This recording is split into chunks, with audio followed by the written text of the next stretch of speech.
Hello guys, हाम्रो जिएनजीहरूलाई भोक लागेन? लागेन भोक? के खाने त खाजा? ए जिएनजी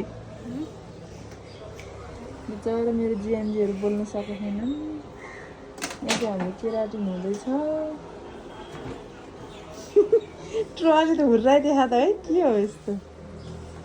हेलो गाइस, यस्तो माया लाग्छ भने खाजा लिएर आउनु पर्थ्यो। मैले लिएर आएको छु त। अरे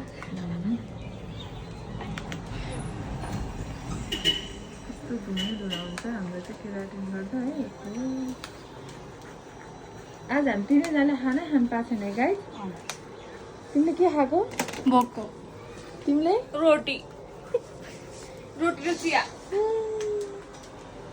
ल ठिक छ, अब खाने है। मैले चाहिँ हाम्रो जिएनजीलाई चाहिँ मकै खाजा लिएर आएको छु। हेर त। ठिक छ, चुवाक। कस्तो राम्रो रिजल्ट निस्किँदैछ। फाइनल चाहिँ भइसकेको छैन, अर्को भिडियोमा फाइनल रिजल्ट ल्याउने छु। ल मकै खाऊँ गाइस।